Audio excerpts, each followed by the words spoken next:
الحمد لله نحمده ونستعينه ونستغفره ونؤمن به ونتوكل عليه ونعوذ بالله من شرور أنفسنا ومن سيئات أعمالنا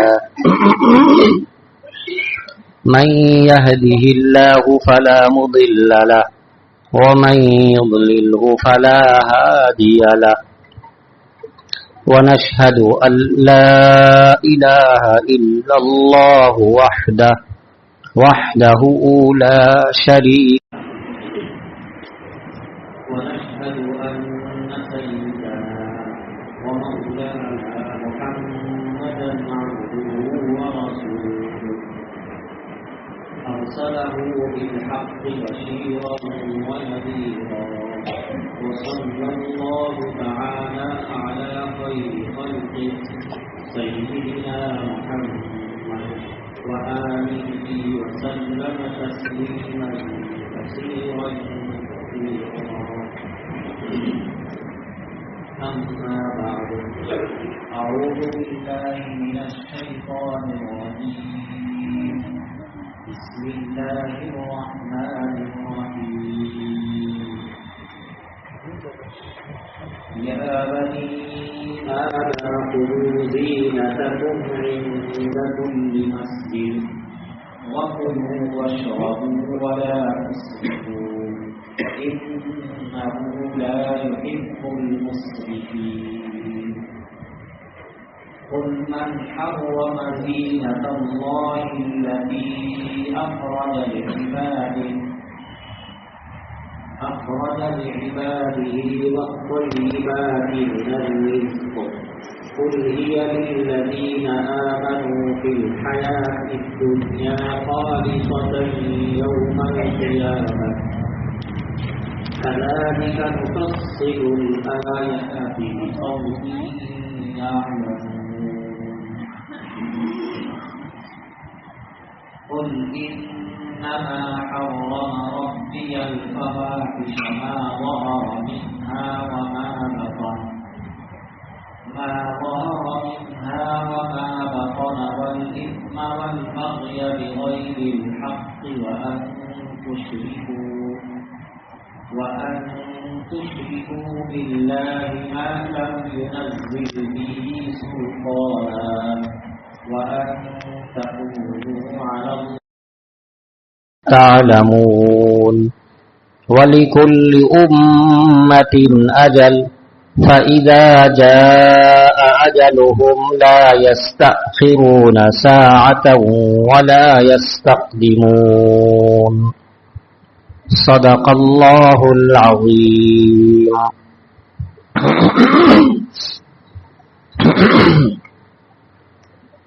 یہ تھوڑا سا پی ہے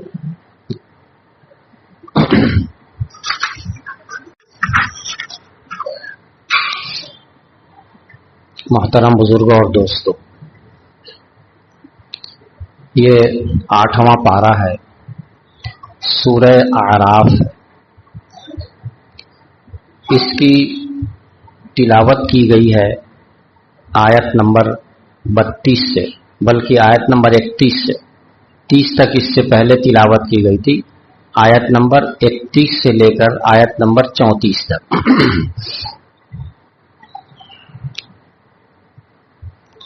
اس میں جو باتیں ارشاد فرمائی گئی ہیں مختصر طریقے سے ان کا ذکر آئے گا۔ اس ایک بات کو ذہن نشین کر لیں، یقینی طور پر اللہ تعالی کو اپنے بندوں سے بہت ہی زیادہ محبت ہے، اور اس محبت کے اثرات اگر انسان غور کرے تو اسے نظر آئے گا، غور نہ کرے تو کچھ بھی نہیں سمجھ میں آتا، غور کرنے سے بہت کچھ سمجھ میں آتا ہے۔ تو یہاں پر ہمیں غور یہ کرنا ہے اس انداز سے کہ شیطان نے دشمنی کی، دشمن کی خبر کون دیتا ہے؟ جو آپ کا دوست ہوگا، جو آپ کا خیر خواہ ہوگا، وہ دشمن کی ایک ایک چیز کی خبر دے گا اور جو دشمن ہوگا وہ کیوں آپ کو دشمن کی خبر دے گا؟ وہ تو کہے گا کہ اور چھپائے رکھو، دشمن کیا پروگرام بنا رہا ہے، کیا چاہ رہا ہے، اسے چھپائے رکھو۔ اور جو آپ کا دوست ہوگا وہ دوڑا ہوا آئے گا، جلدی سے آپ کو خبر دے گا کہ دشمن ایسا ایسا پروگرام بنا رہا۔ یا یہ کہ اگر ہمیں پتہ ہی نہ ہو کہ کون ہمارا دشمن ہے تو وہ جلد سے جلد بتانے کی کوشش کرے گا، فلاں آپ کا دشمن ہے، آپ نہیں سمجھ پا رہے ہیں، وہ آپ کے ساتھ دوستوں جیسا معاملہ کر رہا ہے مگر حقیقت میں وہ دشمن ہے۔ تو یہ دوستی کا حق ہے کہ دشمن کی چیز کو جلد سے جلد بتا دے۔ اللہ تعالیٰ نے قرآن کریم میں جگہ جگہ ہمیں یہ کیوں بتایا کہ شیطان تمہارا دشمن ہے؟ ہم سے محبت ہی کی وجہ سے بتایا۔ اللہ تعالیٰ جان رہے ہیں کہ انسان سمجھ نہیں پا رہا ہے، اس کو اپنا دشمن نہیں سمجھ پا رہا ہے، وہ دشمن کیا کر رہا ہے، تو اللہ تعالیٰ جگہ جگہ بتا رہے ہیں۔ یہاں پر اس سورہ میں، سورہ اعراف میں، یہاں بہت ہی اہتمام کے ساتھ اللہ تعالیٰ بتا رہے ہیں کہ شیطان نے آدم علیہ الصلوۃ والسلام سے دشمنی کی اور پھر دشمنی کرنے کے نتیجے میں اسے جب رادہ درگاہ کر دیا گیا، رادہ درگاہ کرنے کے بعد اس نے اور دشمنی کا اظہار کیا، قسم کھا کر کے کہا فبما اغویتنی لاقعدن لهم صراطک المستقیم، اے رب میں آپ کی قسم کھا کر کہتا ہوں کہ اگر مجھے گمراہ کر دیا گیا، مجھے رادہ درگاہ کر دیا گیا تو میں بھی آدم کی اولاد کے راستے پہ بیٹھا رہوں گا اور جس طرح ہو سکے گا ان کو راہ راست سے ہٹاتا رہوں گا۔ اور یہ بھی کہا کہ ثم لآتینہم من بین ایدیہم ومن خلفہم وعن ایمانہم وعن شمائلہم، کہ میں قسم کھا کے کہتا میں ضرور بھی ضرور ایسا کروں گا کہ دائیں سے آؤں گا، بائیں سے آؤں گا، سامنے سے آؤں گا، پیچھے سے آؤں گا، ہر طرف سے آ کر کے اسے گمراہ کروں گا، اسے راہ راست سے ہٹاؤں گا۔ اتنی بڑی قسم کھا لی، اتنا بڑا اس نے وعدہ کر لیا، تو اللہ تعالیٰ نے بھی اس سے کہا تم نکل جاؤ یہاں سے، تم ذلیل ہو اور تم دھتکارے ہوئے ہو، جو ہمارے اس میں نیک بندے ہوں گے وہ تمہارے بہکاوے میں نہیں آئیں گے۔ یہ بھی اللہ تعالیٰ نے بتا دی۔ اب اللہ تعالیٰ چاہتے ہیں کہ بندے نیک بن جائیں تاکہ اس کے بہکاوے میں نہ آئیں، تو اس کے لیے اللہ تعالیٰ نے باقاعدہ تمام انسانوں کو، آدم کی تمام اولاد کو مخاطب کیا۔ اس جگہ تھوڑے ہی دور میں چار جگہ اللہ تعالیٰ نے بنی آدم کو پکارا ہے، آواز دی ہے، ندا دی ہے، یا بنی آدم۔ یا بنی آدم کا مطلب اے آدم کی اولاد۔ آدم سے اس نے دشمنی کی، پھر اس کے بعد اس نے کہا کہ آدم کی اولاد سے بھی میں دشمنی کروں گا، تو اللہ تعالیٰ نے آدم کی اولاد کو براہ راست مخاطب کر کے یا بنی آدم، یا بنی آدم، چار جگہ اللہ تعالیٰ نے اسی سورے میں چار جگہ یا بنی آدم کہہ کے پکارا ہے۔ کس قدر پیار ہے اللہ تعالیٰ کو آدم کی اولاد سے کہ براہ راست مخاطب کر رہے۔ آپ کو معلوم ہے اس امت محمدیہ سے پہلے کسی کو براہ راست اللہ تعالیٰ نے نہیں پکارا ہے۔ براہ راست اگر پکارا بھی ہے کسی کو تو وہ صرف نبیوں کو پکارا ہے، بس نبی کے سوا کسی کو نہیں اس سے پہلے۔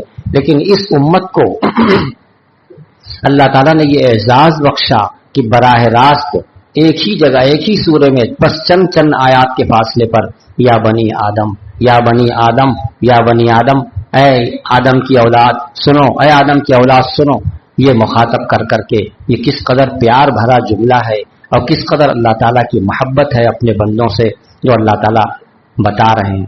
اس سے پہلے بتایا اے بنی آدم ہم نے تمہارے لیے لباس اتارا، اس نے لباس تمہارا اتروا دیا تھا، اب ہم نے تمہارے لیے لباس اتارا ہے، اس کو پہنو اور لباس میں رہو۔ یہ پھر دوسری جگہ پھر کہا یا بنی آدم لا یفتننکم الشیطان، شیطان پھر سے تم کو نہ بہکا دے، ایک مرتبہ تو جنت سے نکالا ہے، دوبارہ تم کو ایسا نہ کرے۔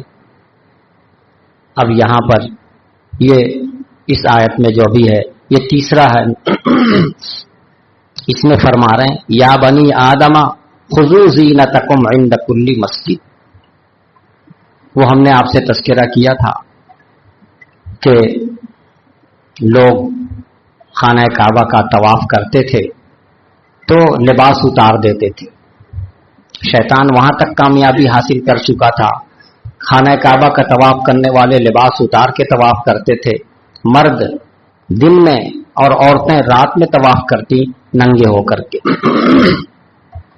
اور یہ کہتے کہ ہم نے اپنے باپ دادا کو ایسا ہی پایا ہے, وہ ایسا ہی کرتے آئے ہیں. بلکہ اس سے آگے بڑھ کر یہ بھی کہا کہ اللہ تعالیٰ نے ایسا ہی حکم دیا ہے تب ایسا کر رہا.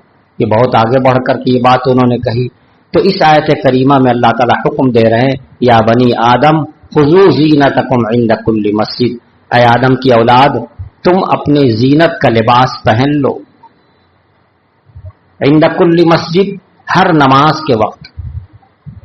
ہر نماز کے وقت. مسجد سے مراد یہاں مفسرین فرماتے ہیں کہ نماز ہے. خانہ کعبہ میں, خانہ کعبہ وہ بھی ایک مسجد ہے, اس مسجد میں بھی نماز پڑھی جاتی ہے. اور اس کے علاوہ دنیا میں ہزار لاکھوں لاکھ جتنی بھی مسجدیں ہیں, ہر مسجد میں جاتے وقت اور مسجد کے علاوہ بھی گھروں میں یا کہیں بھی نماز پڑھ رہے ہو تو نماز پڑھنے کے وقت میں تمہاری ذمہ داری ہے کہ تم اپنی زینت کا لباس پہن لو. یہاں زینت کا لفظ استعمال کیا گیا ہے, یعنی اللہ تعالیٰ یہ چاہتے ہیں کہ جب اپنے رب کے دربار میں جاؤ تو سج بن کر جاؤ, سنور کر جاؤ. اس میں جہاں ستر چھپانا ہے, ستر پوشی ہے, ستر پوشی کے ساتھ ساتھ زینت بھی. ستر پوشی تو تھوڑے سے حصے سے ہو جائے گا, ناف سے لے کے گھٹنے تک, اتنے تک میں تو ستر پوشی ہو جائے گی. لیکن صرف اتنی ہی حالت میں نماز نہیں پڑھنا ہے تمہیں, بلکہ پوری زینت اختیار کر لینا ہے. زینت میں سر بھی ڈھانکنا ہے, ایسے کپڑے پہننا ہے کہ پورا ہاتھ ڈھک جائے, پورا جسم ڈھک جائے. یہ ہے زینت, یعنی بہتر سے بہتر لباس. آپ صلی اللہ علیہ وسلم جمعہ کی نماز کے لیے بہتر سے بہتر لباس پہنتے, خوشبو لگاتے, سرما لگاتے, پھر جمعہ کے لیے جاتے. یہی سلسلہ آپ کا عیدین میں تھا, تو ہمارے لیے یہی سنت ادا کر دی گئی ہے, یہ سنت طے کر دی گئی ہے کہ نماز پڑھنے کے لیے جائیں تو بہتر لباس پہن کر جائیں. اور خاص طور سے جمعہ, اس میں زیادہ سے زیادہ لوگ آتے ہیں, تو اس میں اور اہتمام کیا گیا کہ صرف بہتر لباس ہی نہیں پہننا ہے بلکہ غسل بھی کر لینا ہے, تاکہ کسی طرح کے جسم سے کوئی کسی طرح کی بدبو بھی نہ آئے, کسی کو کوئی تکلیف نہ ہو. غسل بھی کر لے, بہتر کپڑا جو اس کے پاس ہے وہ پہن لے, خوشبو لگا لے. خوشبو لگا لے گا تو اب اطمینان ہو جائے گا کہ جسم سے کسی طرح کی بدبو نہیں آئے گی, دوسرے کسی کو کوئی تکلیف نہیں پہنچے گی, بلکہ خوشبو سے اس کو راحت ملے گی, آرام ملے گا. تو یہ ہے خذوا زینتکم. اللہ تعالیٰ فرما رہے ہیں کہ صرف تم لباس ہی پہن لو اتنا ہی کافی نہیں ہے, بلکہ بہتر تو یہ ہے کہ زینت اختیار کر لو. ہم لوگوں کے یہاں اس سلسلے میں بہت کمی ہے. ہم لوگ اپنے دوستوں کے ہاں جائیں گے, اپنے کسی خاص پروگرام میں جائیں گے تو اچھا سے اچھا لباس پہن لیں گے, اور جب اپنے رب کے دربار میں جائیں گے تو جیسے لباس ہے کوئی خاص بات نہیں, اس کے لیے اہتمام نہیں کیا جاتا ہے, بلکہ جیسے تیسے پہن لیا جاتا ہے. یہ قرآن کریم کی اس آیت میں جو ہمیں سمجھایا جا رہا, اللہ تعالیٰ جو یا بنی آدم کہہ کر کے پورے عالم کے انسانوں کو, آدم کی ساری اولاد کو مخاطب کر کے فرما رہا ہے یا بنی آدم, اے آدم کی اولاد, خذوا زینتکم عند کل مسجد. ہر نماز پڑھنے کے وقت جب مسجد میں جاؤ نماز پڑھنے, یا مسجد کے علاوہ جب کبھی بھی نماز پڑھو مسجد کے علاوہ بھی, تو بھی تم اپنی زینت کو اختیار کر لو, زینت کا لباس پہن لو. کتنی تاکید سے, کتنے اہتمام سے, اور کتنے پیار اور محبت سے اللہ تعالیٰ ارشاد فرما. ایک بزرگ تھے, چند سال پہلے ان کا انتقال ہو گیا, حضرت مولانا شاہ ابرار الحق صاحب رحمۃ اللہ علیہ. آپ حضرات نے ان کو بارہا دیکھا ہوگا, سنا ہوگا. وہ جب تشریف لاتے تھے مسجد میں, نارکل ڈانگا جامع مسجد دارالسلام میں خاص طور سے وہ نماز پڑھا کرتے تھے, تو ایک ایک چیز پہ ان کی نظر ہوتی تھی, ایک ایک چیز پہ نظر رکھتے. فرماتے یہ اللہ کا گھر ہے, اور اللہ کے گھر میں آپ لوگ آئے ہیں تو تمام آداب کی رعایت کرنا ضروری ہے. مسجد وہاں پہلے جو پرانی مسجد تھی, ابھی جو بنی ہوئی اس سے پہلے آپ لوگوں نے اس کو بھی دیکھا, اندر کے حصے میں وہاں دری بچھی رہتی تھی, باہر نہیں بچھی رہتی تھی. ہر موسم میں اندر بچھی رہتی تھی. تو حضرت تشریف لائے، کہا کہ اندر دری بچھی ہے باہر نہیں بچھی ہے، ایسا کیوں؟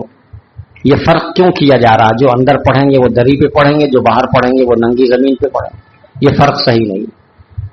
قرآن کریم کو دیکھا کہ جزدان نہیں لگا ہوا ہے، کہا یہ اللہ کا کلام ہے، اللہ کی کتاب ہے، اس کو یوں ہی رکھ دیا بغیر کسی لباس کے، اس کا جزدان ہونا ضروری ہے۔ اس پہ تاکید کرتے، مسجد کے باہر گیٹ کے باہر اگر کچھ گندگی رہتی، کاغذ کے ٹکڑے پڑے رہتے تو بھی کہتے یہ مسجد کے، تم اپنے گھر کے سامنے گندگی پسند نہیں کرتے، اللہ کے گھر کے سامنے یہ ٹکڑا کیوں پڑا ہوا، کاغذ کا ٹکڑا یا اور کسی طرح کی، اس پر بھی نظر رکھتے، اس پہ بھی ٹوکتے۔ تو ایک ایک چیز پر بزرگان دین نے نظر رکھی ہے۔ یہ اللہ تعالیٰ کا حکم ہے، خذوا زینتکم، مسجد کے قریب، مسجد میں نماز پڑھنے کے لیے، مسجد کے علاوہ بھی نماز پڑھنا ہو تو زینت اختیار کرو۔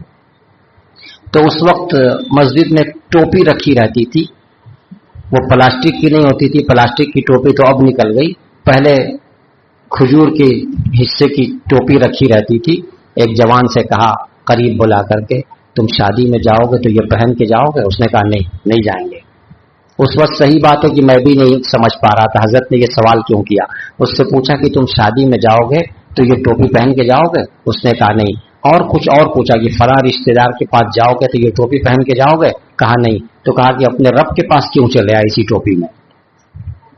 یہ بہت اچھے انداز میں سمجھایا۔ پھر مسجد والوں نے اس ٹوپی کو ہٹا ہی دیا سرے سے، مسجد سے بالکل ہٹا دیا کہ نہیں یہ ٹوپی تو صحیح نہیں ہے۔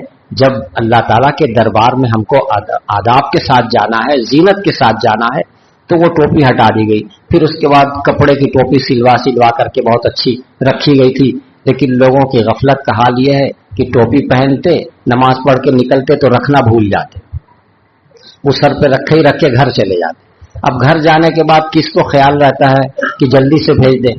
کسی کو خیال آیا تو کسی بچے سے بھیجوا دیا، اور کسی نے کہا اچھا ٹھیک ہے بھیجوا دیں گے، پھر وہ گھر میں رکھی رہ گئی۔ اس طرح پریشانی ہو جاتی رہی۔ بہرحال یہ ایک سلسلہ، یہ بزرگان دین کی نظر ایک ایک چیز پہ رہتی، وہ لوگوں کو ٹوکتے ہیں، بتاتے ہیں، تب لوگوں کی سمجھ میں آتا۔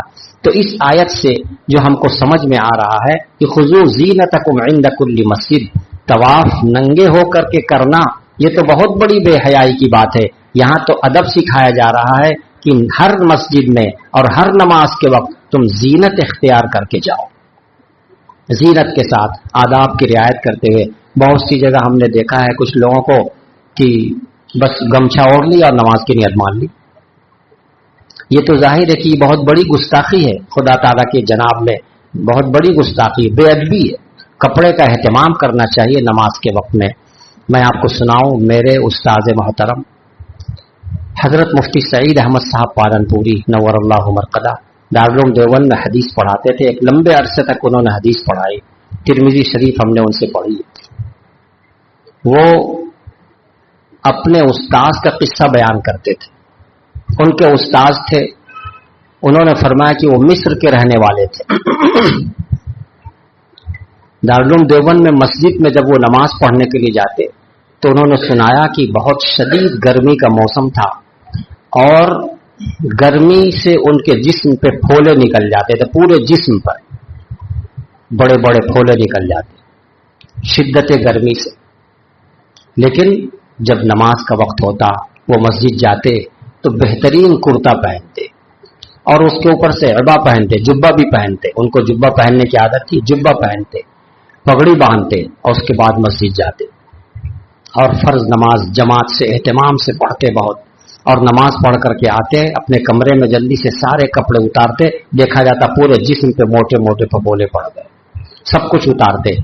اب جا کر کے سنت وغیرہ کمرے میں پڑھتے، لیکن فرض نماز مسجد میں جا کر کے جو اہتمام تھا ان کا، حالانکہ گرمی سے اتنے پریشان ہو جاتے، جسم پہ اتنا کچھ ہوتا، پھر بھی کہتے اللہ کے دربار میں جا رہے ہیں، اللہ کے دربار میں جائیں تو ایسے کیسے چلے جائیں؟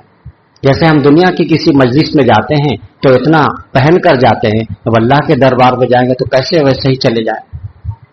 اتنا اہتمام کرتے۔ کیسے لوگ تھے یہ لوگ؟ ان آیات کا صحیح مطلب سمجھتے تھے اور اللہ تعالیٰ کا ادب صحیح معنی میں ان کے دلوں میں ہوتا تھا۔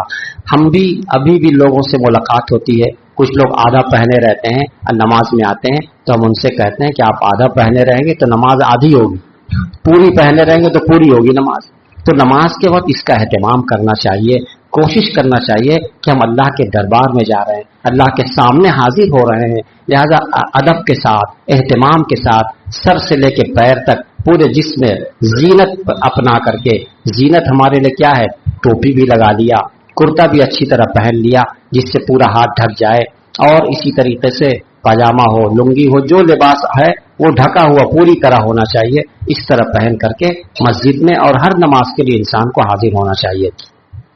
عند کل مسجد طواف کرنے کے وقت میں وہ لوگ ایک کام تو یہ کرتے تھے کہ کپڑے اتار دیتے تھے، دوسرا کام ایک اور کرتے تھے، حج کے موسم میں خاص طور سے جب احرام باندھ لیتے تو احرام باندھنے کے بعد وہ گھی اور اس طرح کی قیمتی چیزوں کو کھانا چھوڑ دیتے، کہتے نہیں یہ سب نہیں کھانا ہے، چربی بالکل کھانا چھوڑ دیتے، سادہ بہت ہی ذرا سا کھانا کھاتے کہ نہیں ہم حج کرنے آئے ہوئے ہیں، احرام باندھے ہیں تو یہ نہیں کھائیں گے اور یہ نہیں کھائیں گے، بہت ساری چیزوں کو روک دیتے، نہیں کرتے، گھی بند کر دیتے، چربی بند کر دیتے، ہر قیمتی چیز کو بند کر دیتے، بس سادہ ایک بے لذیذ قسم کا کھانا کھا لیتے۔ اللہ تعالیٰ نے اس سے بھی منع فرمایا کہ یہ کوئی نیکی نہیں، یہ کوئی عبادت نہیں ہے کہ احرام جب باندھ لیا اور حج کرنے چلے آئے تو ہر چیز کو چھوڑ دیا کھانا، عبادت سمجھ کر کے کہ یہ بھی عبادت ہے، جیسے کپڑا اتار دینے کو بھی عبادت سمجھتے تھے اور کچھ نہ کھانے کو عبادت سمجھتے تھے۔ تو اس کو سنیے آگے کیا فرما رہے ہیں، وَكُلُوا وَاشْرَبُوا، اے آدم کی اولاد تم کھاؤ اور پیو، وَلَا تُسْرِفُوا، ہاں فضول خرچی مت کرو، حد سے تجاوز نہ کرو، بیجا خرچ نہ کرو، کھاؤ اور پیو۔ مفسرین فرماتے ہیں کہ کیا کھاؤ کیا پیو اس کا ذکر نہیں آیا، فرمایا کھاؤ اور پیو، آگے نام نہیں آیا کہ فلاں چیز کھاؤ فلاں چیز کھاؤ، کلو کھاؤ، بس کیا کھاؤ اس کا ذکر نہیں، وشربو پیو، کیا پیو اس کا ذکر نہیں ہے۔ اس سے پتہ چلتا ہے کہ اللہ تعالیٰ نے کھانے کی جتنی چیزیں بنائی ہیں سب کھاؤ، سب کی اجازت، اگر کوئی خاص چیز ہوتی تو اس کا نام لیا جاتا کہ فلاں چیز کھاؤ فلاں چیز کھاؤ، کلو کھاؤ، یعنی جتنی چیزیں ہم نے کھانے کی پیدا کی ہیں سب کھاؤ، وشربو اور پینے کے لیے ہم نے جو کچھ بنایا ہے سب پیو، ہر چیز حلال ہے تمہارے لیے، جو ہم نے حلال کر دیا وہ سب کا سب حلال ہے۔ اس سے مفسرین یہ مطلب نکالتے ہیں کہ ہر کھانے پینے کی چیز میں اصل یہ ہے کہ وہ حلال ہے، اور پھر اللہ تعالیٰ اب اس میں سے جس کو منع کر دے، جس کو حرام کر دے وہ حرام ہو جائے گا، اور جس کو حرام نہیں کیا وہ حلال ہے۔ کلو وشربو، لہذا حج کے موسم میں ہو یا حج کے علاوہ کسی موسم میں ہو، اپنی طرف سے کسی چیز کو حرام کر لینا، اپنی طرف سے کسی چیز کو منع کر لینا اپنے آپ پہ کہ یہ نہیں کھائیں گے وہ نہیں کھائیں گے، یہ صحیح نہیں ہے۔ ہر چیز کو حلال سمجھتے ہوئے جو اللہ تعالیٰ نے عنایت فرمایا ہے، عطا کی ہے، نصیب میں ہے، اس کو کھانا چاہیے اور اس کو پینا چاہیے۔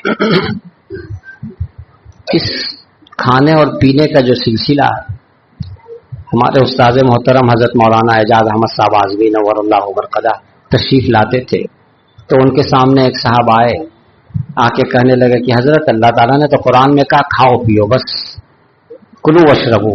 ہمارے استاد صاحب نے پوچھا اور بھی کوئی آیت یاد ہے؟ کہا اور کچھ نہیں یاد ہے۔ کہا ایک ہی آیت یاد رہے، کھاؤ پیو بس، یہ ایک آیت یاد ہے، اور سب آیت غائب، کوئی آیت یاد نہیں، ایک ہی آیت یاد ہے۔ تو کچھ لوگ ایسے بھی ہیں جن کو صرف ایک ہی آیت یاد ہے، کلو وشربو، کھاؤ پیو بس یہی یاد ہے۔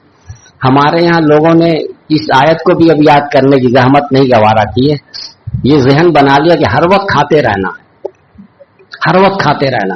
اپنے استاد صاحب کی تفسیر وہ ہفتے میں ایک مرتبہ اعظم گڑھ میں درس دیا کرتے تھے، ایک مرتبہ میں اس درس میں بیٹھا ہوا تھا تو حضرت فرمانے لگے کہ یہاں تو ہم دیکھتے ہیں کہ ہر نماز کے بعد کھاؤ، ہر نماز کے بعد کھاؤ، یہ مزاج بنا ہوا لوگوں کا، نماز پڑھ کے نکلے اور کھانا شروع، پھر نماز پڑھ کے نکلے پھر کھانا شروع، کچھ نہ کچھ کھانے کا مزاج بنا ہوا ہے۔ تو اللہ تعالیٰ نے جو اجازت دی ہے کھاؤ اور پیو، تو اس کا مطلب یہ ہے کہ ترتیب، ایک طریقہ ہونا چاہیے، اس کا ایک وقت مقرر ہونا چاہیے، ایک سلیقہ ہونا چاہیے، جیسا کہ رسول اکرم صلی اللہ علیہ وسلم نے کھانے کے آداب بیان کیے ہیں اور پینے کے آداب بیان کیے ہیں، سونے کے آداب بیان کیے، ہر چیز کے آداب بیان کیے۔ قرآن نے ایک اجازت عام دے دی کہ ہم نے تمہارے لیے کھانے کی چیزوں کو حلال کر دیا ہے، اب اس کو صحیح طریقے سے آداب کے ساتھ، مقدار کے ساتھ کھانا یہ ہماری ذمہ داری ہے۔ اگر ہم نے اس کی ترتیب کو نہیں اپنایا، ان سنتوں کو نہیں اپنایا، ان آداب کو نہیں اپنایا اور یوں ہی بے تحاشا کھاتے رہے تو اس کا نقصان بھی ہمیں اٹھانا پڑے گا۔